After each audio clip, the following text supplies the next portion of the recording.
കോഴിക്കോട് മുക്കം പാലത്തിന് സമീപം ഹോട്ടലിന്റെ പിൻഭാഗം പുഴയിലേക്ക് ഇടിഞ്ഞു താണു. റെഫ്രിജറേറ്ററും പാത്രങ്ങളും പുഴയിൽ വീണു. സിനോജ് തോമസ് വിവരങ്ങളുമായി ചേരുകയാണ്. സിനോജ്, ഈ പുഴയോട് ചേർന്ന് കിടന്ന കെട്ടിടം അത് ഏറെ പഴകിയതായിരുന്നോ? എന്താണ് വിവരങ്ങൾ?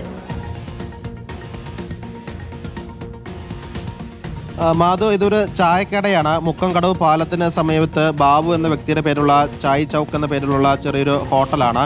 ഇതിൻ്റെ പിൻഭാഗം പുഴയോട് ചേർന്നാണ് ഉണ്ടായിരുന്നത്. ഈ പിൻഭാഗമാണ് ഇടിഞ്ഞ് ഇപ്പോൾ പുഴയിലോട്ട് വീണിരിക്കുന്നത്. ചായക്കടയിൽ ഉണ്ടായിരുന്ന പാത്രങ്ങളും ഒപ്പം തന്നെ ഫ്രിഡ്ജും ഉൾപ്പെടെയുള്ള സാധനങ്ങളൊക്കെ തന്നെ പുഴയിലോട്ട് വീണിട്ടുണ്ട്. മേശ ഉൾപ്പെടെ ഈ പുഴയിലോട്ട് വീണിട്ടുണ്ട്. മലയോരത്ത് ഉച്ചയ്ക്ക് ശേഷം മഴ കുറവായിരുന്നു, പക്ഷേ ഇപ്പോൾ വീണ്ടും മഴ പുനരാരംഭിച്ചിട്ടുണ്ട്. അതിശക്തമായ മഴയുണ്ട്. ഒപ്പം തന്നെ പുഴയിൽ നീരൊഴുക്കും വർദ്ധിച്ചിട്ടുണ്ട്. ഈ അവസ്ഥയിലാണ് ഇപ്പോൾ ഈ പുഴയോരത്തുള്ള ഈ ഹോട്ടലിന്റെ പുറകുവശം ഇടിഞ്ഞ് പുഴയിലോട്ട് വീണിരിക്കുന്നത്. ആർക്കും പരിക്കില്ല. ഈ അപകടം നടക്കുന്ന സമയത്ത് ഈ ഭാഗത്ത് ആരും ഉണ്ടായിരുന്നില്ല. അതുകൊണ്ട് തന്നെ വലിയ അപകടമാണ് ഒഴിവായത്. ഏതായാലും ഹോട്ടലിന്റെ പിൻഭാഗം പൂർണ്ണമായും ഇടിഞ്ഞ് പുഴയിലേക്ക് വീണ് കിടക്കുന്ന അവസ്ഥയിലാണുള്ളത്. ഫ്രിഡ്ജും ഒപ്പം തന്നെ പാത്രങ്ങളും മേശകളൊക്കെ തന്നെ ഈ പുഴയിലേക്ക് വീണ് കിടക്കുകയാണ്. മാധു.